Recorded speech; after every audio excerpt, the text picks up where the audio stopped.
How would you like to bet right alongside your favorite WagerTalk or Sports Memo handicapper for the next 40 days for under $5 per day? Well, we have you covered. A 30-day all-access pass is priced at $2.99, but for a limited time, not only are we discounting the price by $100, but adding on 10 more days of picks for free. So outside of the $100 discount, we are tossing in a free 3-day all-access, a $39 value, and a free 7-day all-access, a $99 value for a combined savings of $238. So to recap, for the next 40 days, you will get all plays across all sports from your favorite WagerTalk or Sports Memo handicapper played during your access, including 5% best bets for under $5 per day. Have an existing all-access pass? No worries, as your 40 days will not begin until your current package expires.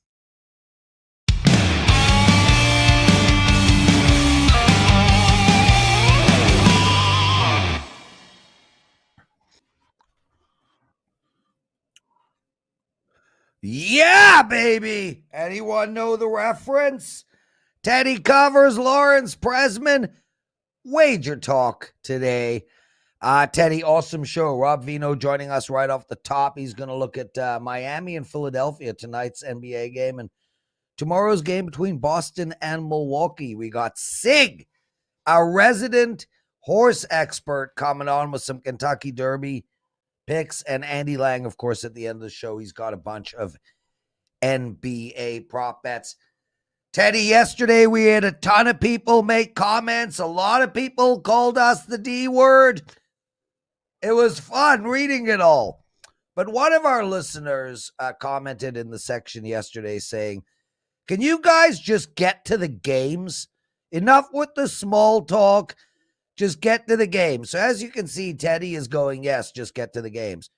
So my response was, and I stick to it, find another podcast.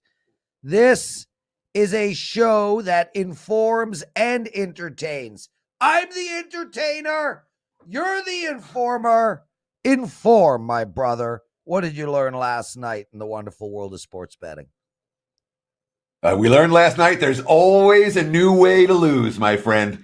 You got to laugh sometimes what happened in Philadelphia last night where the Phillies blew a 6-run lead against the Mets. And listen, MLB has the absolute worst beats of them all. Okay, the worst beats come in baseball. The worst beat I've ever seen, experienced, remember of all time. You know, the White Sox Mariners, June 5th, 2013. I went and looked the day up. nothing into the 14th. Did it cash under 9.5? It did not. 7-5 final. It scored 5 at the top of the 14th, 5 in the bottom of the 14th, and there's your bad beat. So the Mets had been 0-330 when 6+ runs down in the ninth, and the Phillies bullpen is much better this year. Obviously, the 7-1 lead into the ninth turns into an 8-7 final with the Mets getting the win in Philadelphia. No resistance in the bottom of the ninth. It's been a terrible week for Big Game Breakdown. Hasn't been any good. I've been running real good since February, but you never got to forget games like this are going to happen, Prez. And again, proactive versus reactive. We talk about it a lot, especially in baseball. You want to be proactive, but at the same time, you got to reactive as well. There's a lot of low-hanging fruit in MLB. We'll talk about that in today's Big Game Breakdown. Always a challenge, Lawrence. Always humbling in this business. What's on your mind today? Well, firstly, on that note, Teddy, John Ryan sent you and I some stats about that Philadelphia game. John Ryan, you can find at sportsmemo.com. It really quite amazed me. I don't know if you got a chance to read it, but how many teams since 2004 have blown a 6-run lead in the ninth inning? What would you have guessed? 6-run in the ninth since I guess a handful. So you didn't read it? I guess you didn't No, I did not see it. When did he send it? No, that's great because I wanted a genuine response. So you're saying about 5 teams have blown a 6-run lead in the ninth. The answer to that question, 21. That's shocking. I'm shocked. That can't be true. I want to see the list of the games. Yeah. That's what John Ryan sent us, and I'll tell you, Teddy, I trust John and his database. So I do. I'm thinking I want to see a list of those games. I'm not disbelieving, but with any database, I want the games listed. That way I can look and do my own investigative research when I necessary. can tell you firsthand, and this is prior to 2004, because I'm talking about when I was in my Romeo prime, if you will. The Blue Jays played a game against the Boston Red Sox. They were down 10-0 in the ninth and won that game. So I remember that because I was watching that game with a beautiful woman across my lap, but that's a different story. 3-0 last night, Teddy. 3-0, Well baby. done. I won my baseball. I won both my hockey. I'm going to brag. Let me have my braggadocious moment. Guys out there, if you are not playing my bets every day, I don't understand. 42-17 NHL run. Okay, that's long term. How about 4-0 the last 2 days? I've won 8 of my last 10 days of betting. 8 of my last 10. I went 2-1 Wednesday. I went 3-0 Thursday. I'm up profit in NHL. I'm up profit in MLB. I'm on an 8-3 MLB run with dogs being called, and I have completely jinxed myself for tonight. So go buy my plays, everybody. Okay, my bragging is over. I'm over. But I'm rolling, dude. I'm rolling. Rob Veno. Sure, but Yeah. Go, Teddy. Look at Rob sitting on the computer. that's for the presidential address. You get to brag all you want on the presidential address. When our audience is telling us get into the games, let's listen to our audience. Okay, Teddy. We're listening to our audience. I hear crickets. Rob Veno. How are you? Good dude? morning, guys. I like the camera pan. Like it looks like you got a double computer going. I can barely see you. What's up, man?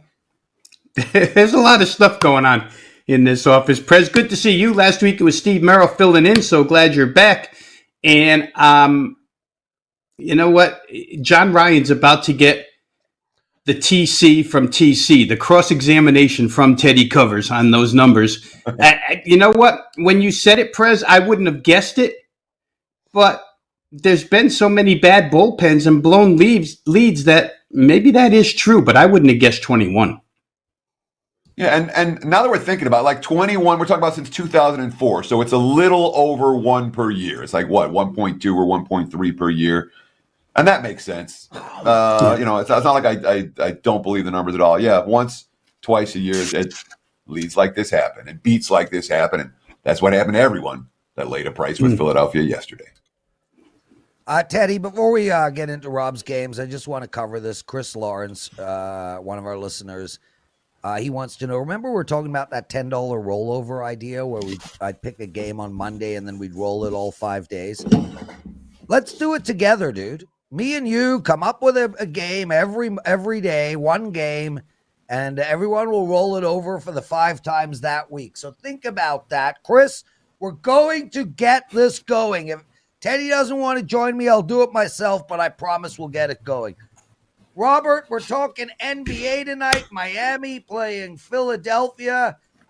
Well, pretty important game for Philadelphia, to say the least. Are they going to be able to turn this series around?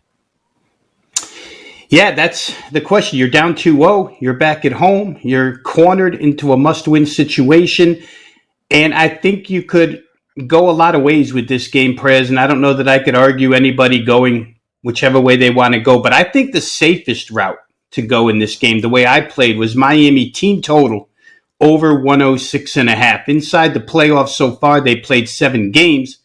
5 of the 7 have scored. They've scored 110 or more, average 114 in those 5 games. The 2 games that they didn't get to 107, which is what's required tonight, it was game 1 of this series when they uncharacteristically shot 9 of 36 from 3. Remember, this is the number 1 3-point shooting team in the NBA this year, so that was far below average for them. They're normally a 38% shooting team.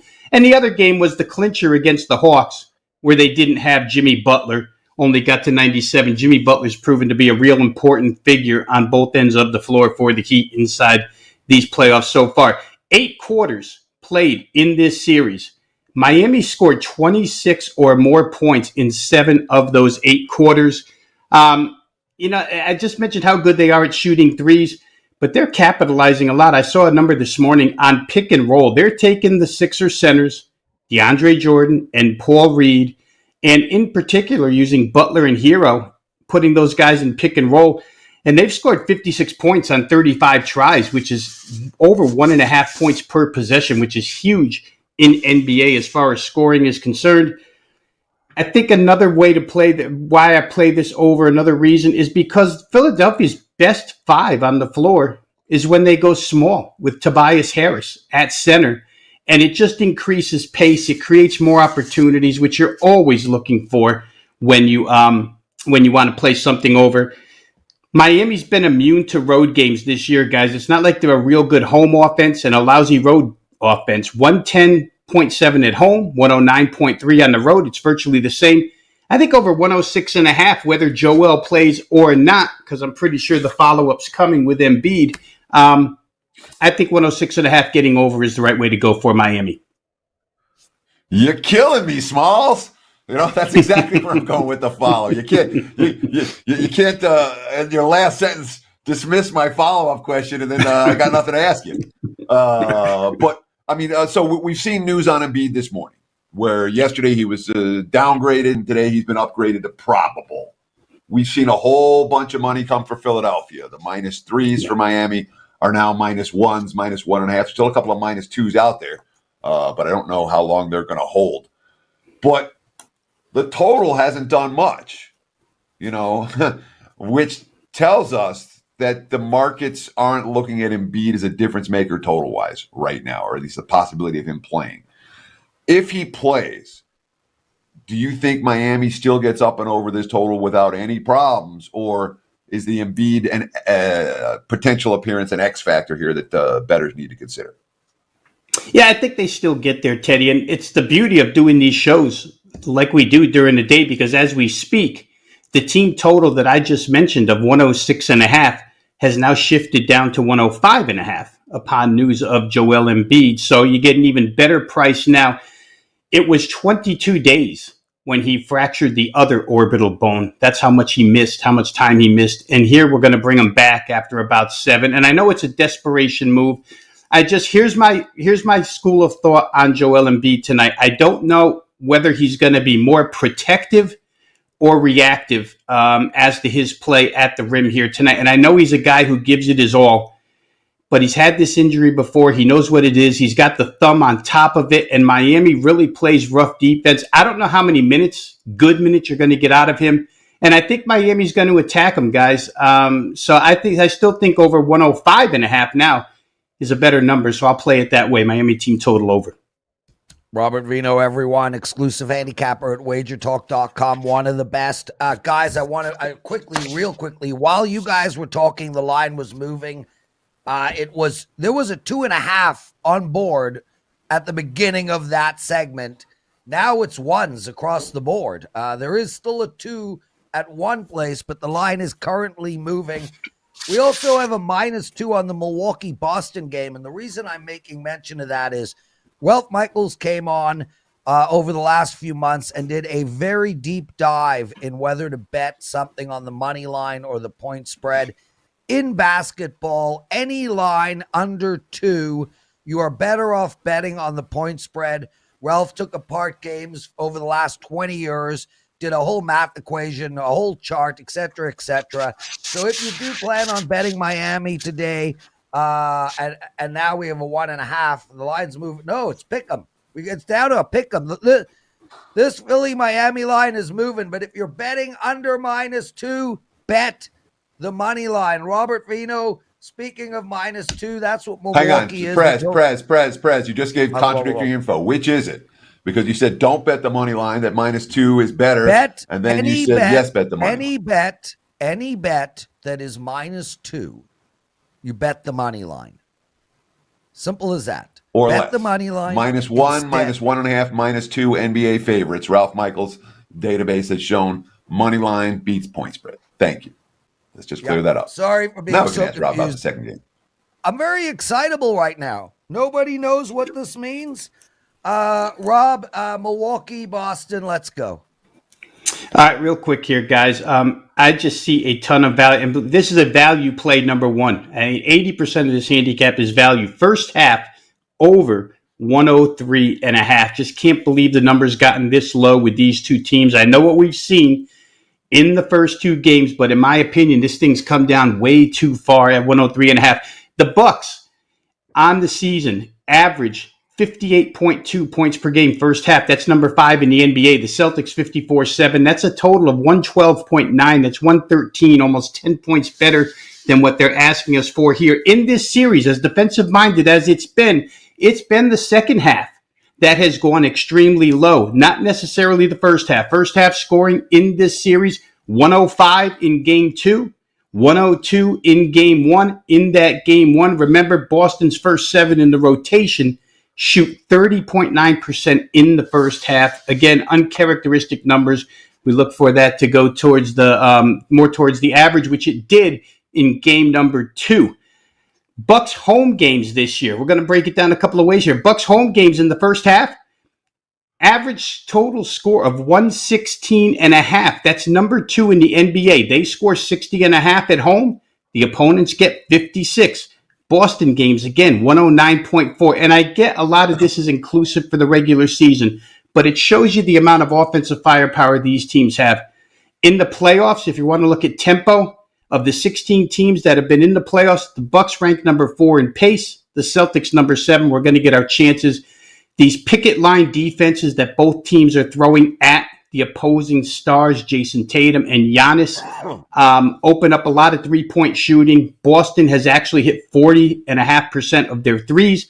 Expect more of those. Expect a big bounce back from Milwaukee from 3. They're 3 of 18 from three-point land in the last game, and it's the number 4 three-point shooting team in the NBA. I think the tempo will be there. The three-point chances will be there. Giannis still scored 28 despite the picket line defense last game. And as I mentioned, it's the second halves that have slowed to a grind, not the first halves. I think there's a lot of value here in over 103.5 first half. So it's a real interesting point when you talk about first half versus full game, because obviously in this series, in each of the first 2 games, at least one of the 2 teams has failed to reach 90. What do you attribute the difference in pace and the difference in execution between first half and second half in this series? And why do you expect that to continue the way we've seen over the first 2 games, where the second half's been much lower scoring than the first? Yeah, it's just, in playoff basketball, Teddy, generally speaking, no blanket statement here, but generally speaking, the defense ratchets up in the second half. They kind of play the first half, little freelance. The things that stop games from going over in the first half are poor shooting.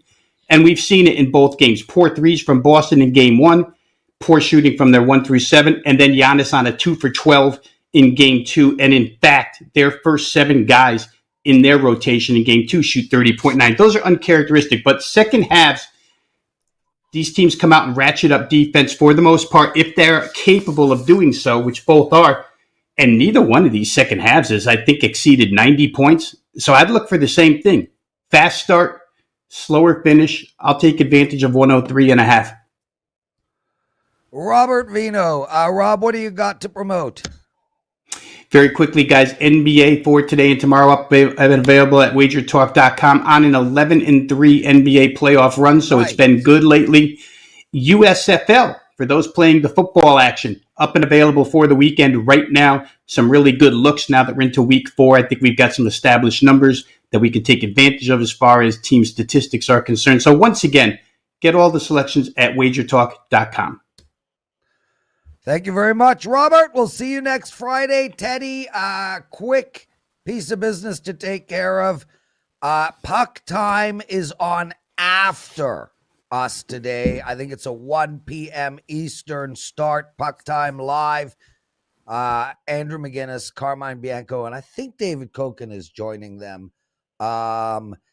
Anyway, Dram Yankee says, Prez, are you trying to say cool with that hat? Kinda. Close. Kinda. Teddy, let's take a quick break. Big game breakdown. Sig with some Kentucky Derby stuff. And Andy Lang. How would you like to bet right alongside your favorite WagerTalk or Sports Memo handicapper for the next 40 days for under $5 per day? Well, we have you covered. A 30-day all-access pass is priced at $2.99, but for a limited time, not only are we discounting the price by $100, but adding on 10 more days of picks for free. So outside of the $100 discount, we are tossing in a free 3-day all-access, a $39 value, and a free 7-day all-access, a $99 value for a combined savings of $238. So to recap, for the next 40 days, you will get all plays across all sports from your favorite WagerTalk or Sports Memo handicapper played during your access, including 5% best bets for under $5 per day. Have an existing all-access pass? No worries, as your 40 days will not begin until your current package expires.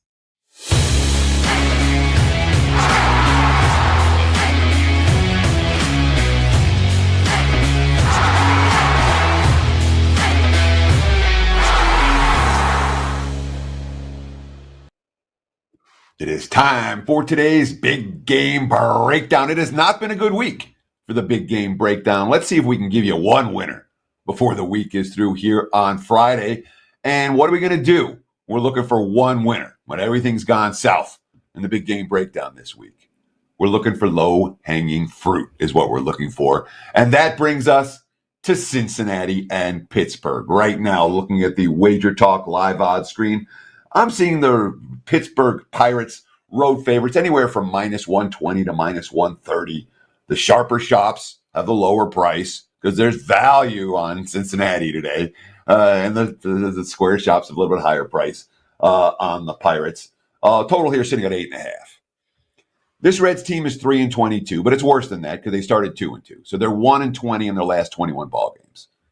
They've been non-competitive largely in those contests. 3-0 lead against Milwaukee, gone by the first, trailing by margin by the second. That's been Cincinnati's season. 16-5 in their last 21 games, betting against the Reds at minus 2.5. Okay, all plus prices, big plus prices. Forget the run line, the adjusted run line, minus 2.5. You're 16-5 the last one bet against the Reds. They've got one win and one one-run loss and 19 multi-run losses in their last 21 ball games. So the schedule's been tough, admittedly. They played the Braves and the Dodgers, the Padres twice, the Cardinals, the Brewers. Then again, they're 0-5 against the Rockies and the Guardians. And I do not expect Cincinnati to go 3-22 their next 25. They'll be better than that, for sure. But there's times you want to be proactive. There's times you got to be reactive. I ain't betting on the Reds till they win. I'm not going to be proactive with a bottom feeder team in the midst of an ugly losing streak. Yeah, there's value on the Reds here. Great value, okay? But there's no way to turn a loser into a winner in MLB with extra value. Never forget that. Only you get a better return in the games they finally do win, but you don't turn a loser into a winner. The Pirates had a 3-3 start. The first 3 wins all came by 4 runs or more. The last of which came on April 14th. They're 7-11 since and haven't won a game by more than 2 runs since that span. Pittsburgh not exactly tearing the cover off the ball offensively, but they're facing the right pitching staff here. Brubaker started on opening day, and the Pirates, a losing team, 3-1 in his last 4 starts. He's their guy they win for. Yeah. Low-hanging fruit. Keep betting against Cincinnati. Give me the Pirates. Minus 120? I think it's a cheap price. And there's your big game breakdown. Back to you, Mr. Prez. Awesome stuff, Teddy. Oh my God. I had my mic on mute because one of our listeners, Caveman, made the funniest remark. He's like, Lecker means douche in German. Brilliant. The direct answer is yummy, but I am South African, Teddy, as you know, and lekker is a Dutch word, but the Afrikaners used it, and it means like great, yummy, amazing. So I thought it was appropriate to wear because those are the adjectives women use when describing me. Yes, Prez, you're so cool. Ain't that the truth, Teddy? Sig joining us, and I'm excited, man. Sig, before we go anywhere, did you actually deal Marco a royal flush? Flopped him the flush? I did about a week and a half ago. He made a nice little score with that one. And he Did he did tip give you some money, right? Oh, he took care of me. Okay. Did he good. split it with Nice you? to have. He wasn't that That's generous. taking care of you. Yeah, he took Sig to Gorilla Sushi for all you can eat $20 dinner. Anyway, Sig, it's the Kentucky Derby tomorrow. Hope rings eternal for a lot of horses that want their shot at the Triple Crown. It all begins tomorrow, and only one is going to have a shot at the end. 20 horses in this field. That seems like a lot to me, but I have no idea. How do you handicap a 20-horse field? Well, first, thank you to Prez and Teddy for having me on the show here, guys. Horse racing is a dying sport, but we are relevant a few times a year. So when we get to a 20-horse field, it's the only time in the year in North America we're going to see 20 horses breaking from the starting gate here. Normally, your biggest fields are 12 horses, sometimes 14 horses in some of the turf races here. So when we're handicapping a large field like this, the first thing we want to do is eliminate the horses that cannot win. It basically cuts down on the amount of handicapping we need to do and eliminates them from the win spot. Once we narrow that field down, we're looking for the possible win contenders, and then we dig deep into the past performances, which people call the program sometimes. You'll see like called the daily racing form. And then we study and watch race replays, looking for things that aren't indicated there to get that added advantage. Sometimes a jockey will make a mistake and might move too quickly, or sometimes a horse may have problems getting out of the gate or bumping another horse down the stretch here. So oftentimes we can find in the replays whether a horse is better or worse than the past performance line indicates. Once we narrow down the win contenders, we try to evaluate other horses' ability to hit the tickets here so we can find and devise exacta, trifecta, superfecta tickets. This is where you can really hit it big on Derby Day. Over the last 20 Kentucky Derbies, the average $2 exacta has returned $1,031. A $1 trifecta has returned over $12,000. And the dollar superfecta has returned an amazing $103,000. That's on average over the last 20 years. That's a lot. That's some of the long shots hitting for sure. Putting those type of returns out there, Sig. And we got to ask you right off the bat here. You know, which horse, now that we're talking about handicapping a 20-horse field, which horses have the best chance to win on Saturday? You're looking at the favorites, and of the favorites, which horses do you think are alive?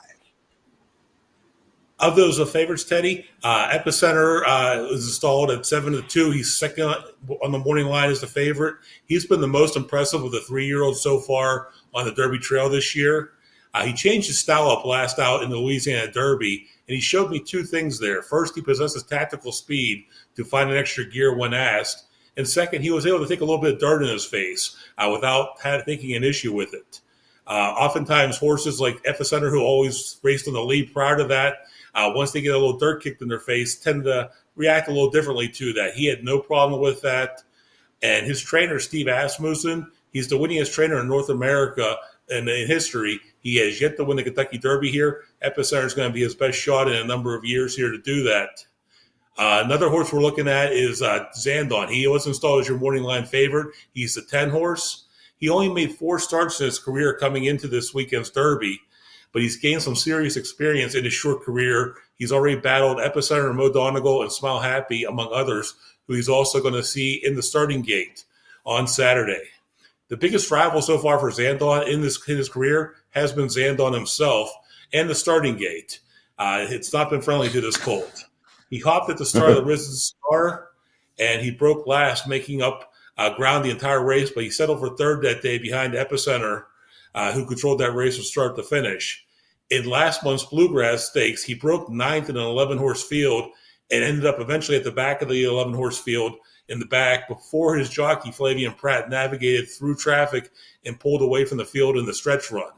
With a top trainer in Chad Brown and a top jock in Pratt, he has tactical speed. He may go as your post-time favorite on Saturday.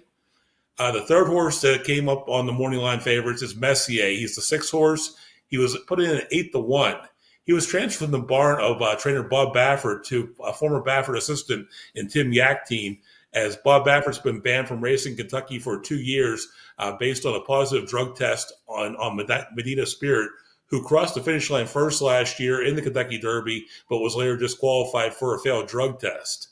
Messier's never missed an exacta in his career, but he's going to find it going a lot tougher on Saturday against a full field, like he's never experienced at Santa Anita. In Santa Anita, a big field of 7 or 8 horses, he's faced 5 and 6 at the most in each of his races in here. He gets a Hall of Fame jockey in John Velasquez, and he should get a good ride as Johnny Veno, something about winning the Kentucky Derby. He's done it multiple times. Sig, it's like you just stop. I didn't know my cue. I didn't feel my cue. Anyway, that was lekker. Sig, in literally a minute or less, are there any long shots worth betting? I feel there's a few long shots in this field. It's going to be a great betting race here. The 8-horse Charge It is 20-1 for trainer Todd Pletcher. We're looking at also at the 12-horse Taiba, who's 12-1, another former Baffert horse that's now in the Yak Team barn. Won the Santa Anita Derby last month and only his second career start. And the third is another Pletcher, the 1 Mo Donegal. He's 10-1, your morning line. He's breaking from the dreaded 1 hole, but he does have Irad Ortiz, one of the top jocks in North America. The 3 of them, I think, all have chances to hit the ticket and blow the ticket up. Awesome stuff, dude. You got a package up for our clients? Yeah, right now they can go ahead and get the WagerTalk 2022 Kentucky Oaks and Kentucky Derby preview and wagering guide. It's out there. It has all my selections for today's races at Churchill Downs. They'll get all of tomorrow's selections as well as tickets for almost every race on the card. Then also later on today, there's going to be a package up for those who want just my Kentucky Derby picks. It's going to be my Kentucky Derby top selections and any tickets I'm playing for that particular race 12 tomorrow, which is the Kentucky Derby. That's going to be available for $19 over at WT.buzz/Sig. Wonderful stuff, Sig. Thanks for joining us, man. Best of luck in the Kentucky Derby tomorrow. Teddy covers. Andy Lang up next. He's got a UFC parlay for us and a couple of NBA prop bets. Andy, before we go anywhere, I've been saving this question for you. How do you spell the word rhythm? Go. RHYTHM. I don't even know if that's right. Anyway, that's right. Yes. Way to go, Andy. I think that's the hardest word in the world to spell. What's going on, dude? Are you betting the Formula One? Any packages up for the clients? Well, real quick, Prez, you and I have this this bond where we have very, very strange, weird facts about ourselves, and you and I have shared some. I'm getting ready to give you another one. I made the state finals in middle school for spelling bee. I know how to. I can actually spell. Yes, spell syllogism. All right, we're not here to do a spelling bee. Do you even know what syllogism means? No, but I know what. No, but I know what Formula One is, and yes, of course, I'm betting the Formula One race. It's down in Miami, and I actually have an auto racing pack that's up right now with 2 Formula plays already locked and loaded. They start practice here. Yeah, they start practice here in a couple hours. I've had a great read on auto racing, 65% in 2022 for NASCAR and Formula One combined. So, doing really, really good. Yeah, they're going to do 2 practice sessions today and then qualifying. Last week, I gave out Max Verstappen as a winner. You can still grab him at even money, but practice goes off in a couple hours. So once practice starts, the lines come off the board, and then they'll set new lines after the practices. So super incredible Sunday. It's Mother's Day, obviously, but what a great day for racing. NASCAR and Formula One, 2 amazing tracks, Darlington and Miami. So super excited about that. Yeah, and to all mothers out there, if Sunday is an important day for you and a day you feel loved and wanted, you got problems in your life. Speak to your children. You should feel that way every single day. UFC parlay. What do you got for us? Well, first, I got to say we're at 12:40 Eastern right now, and Bellator has an event that starts at 1 o'clock Eastern. So anyone wants to watch some MMA, and the prelims are free on YouTube, just go to Bellator.com and you find the link. I may or may not have a client play up for Bellator. That's why I mention it. But let's do a UFC play for tomorrow. We're going to take Norma Dumont and Andre Fiallo, parlay those two together.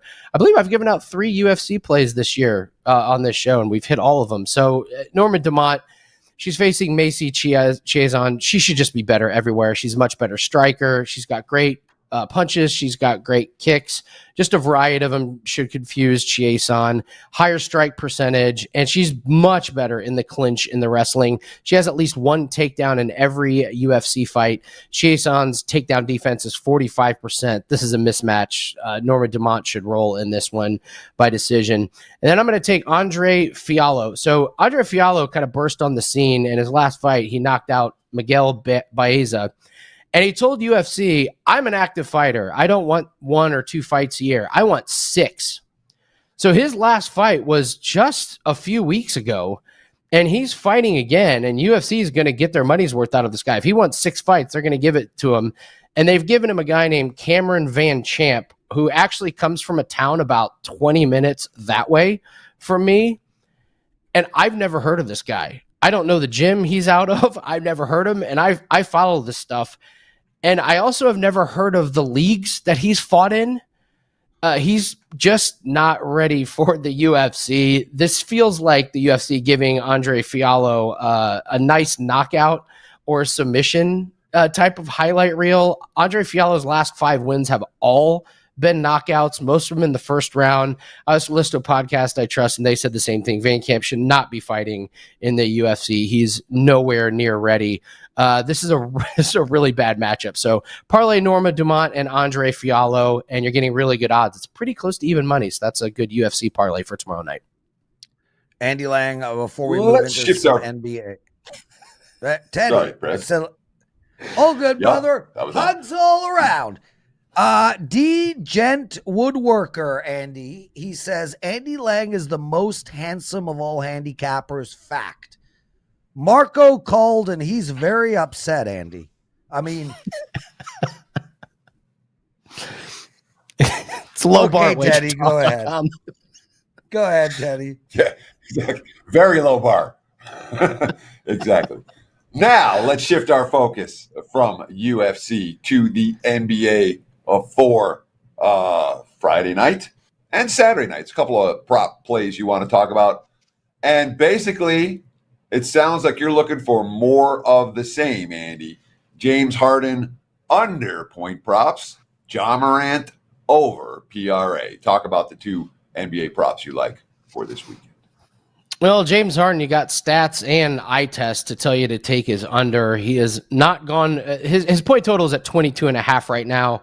It did just come off the board with some of the Embiid news, but when it comes back on the board, I expect it to be pretty similar. He's not going over 22 points in any game in the postseason. He scored 20 points and 16 points in both games in this series.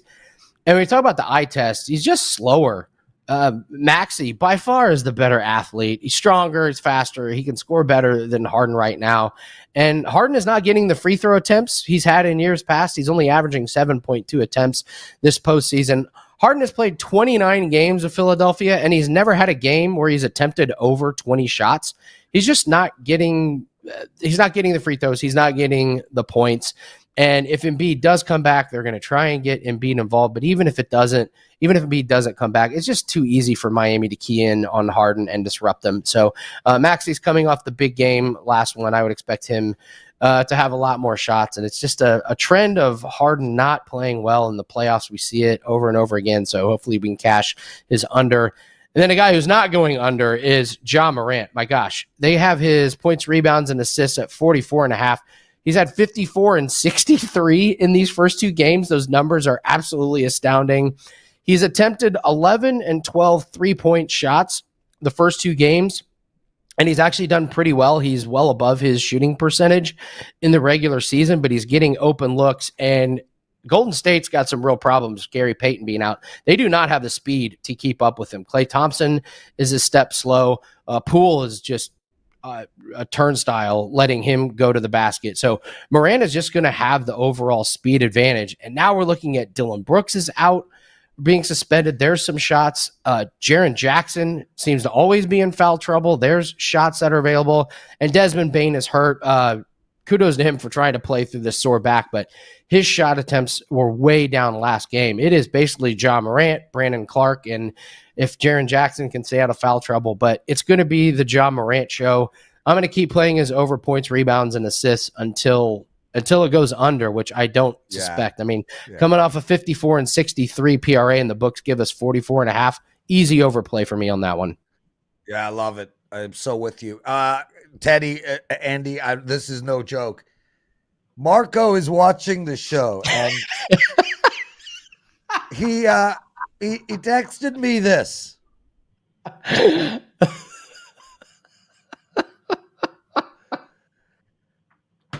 Shout out to Marco.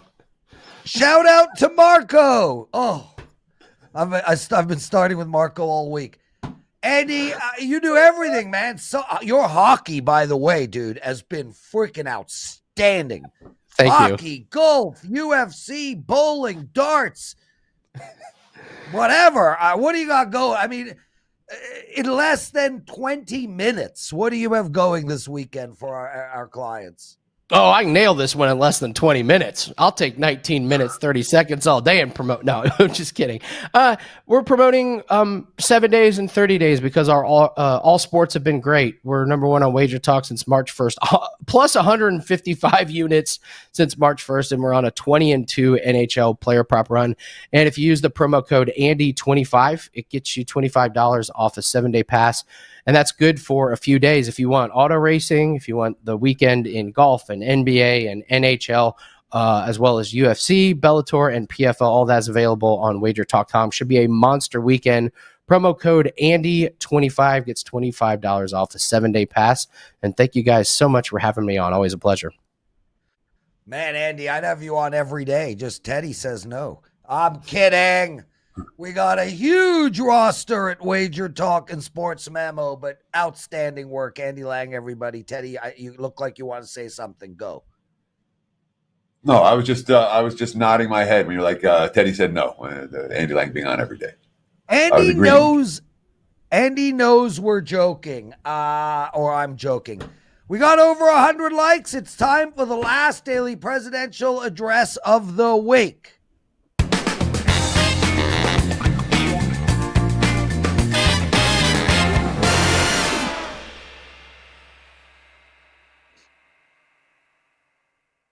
Guys, I'm going to make this short. Thank you to everyone who's been betting me of late. 3-0 night last night. So excited. 2 wins in hockey, 1 in baseball. Just absolutely dominating right now in both of those sports. I have 3 free picks for you guys tonight. 2 hockey and 1 baseball. We're going with the St. Louis Blues tonight, guys. St. Louis Blues hosting Minnesota. They're minus 115. I think they get it done tonight. I think this is going to be a 7-game series. And Teddy has been talking about zigzag all week. I think we're going to see zigzag right throughout the series, to be honest with you. The next is the Edmonton Oilers and LA Kings. Line was 6 last game, ended 6-0. Now they've moved it to 6.5. I'm going with the under 6.5 in Edmonton and LA. And the Jays game, a Gausman versus Bieber. They're playing in Cleveland. The line is 6.5, the total. I'm going over the total of 6.5. Teddy covers. I'm having Mr. Sub Turkey Club with a whole lot of mayo, my brother. And I'm going golfing. It was a lekker show. Take us home. Sure, that's going to wrap it for the week here at Wager Talk Today. I want to thank Rob, Veno, Sig, and Andy Lang. Wait. Go Leafs! Sorry, Teddy. For joining us today. We'll do it again on Monday. Same time, same channel, 9 a.m. here on the left coast, noon for you back east. Between now and then, enjoy the games and have a great weekend. How would you like to bet right alongside your favorite WagerTalk or Sports Memo handicapper for the next 40 days for under $5 per day? Well, we have you covered. A 30-day all-access pass is priced at $2.99, but for a limited time, not only are we discounting the price by $100, but adding on 10 more days of picks for free. So outside of the $100 discount, we are tossing in a free 3-day all-access, a $39 value, and a free 7-day all-access, a $99 value for a combined savings of $238. So to recap, for the next 40 days, you will get all plays across all sports from your favorite WagerTalk or Sports Memo handicapper played during your access, including 5% best bets for under $5 per day.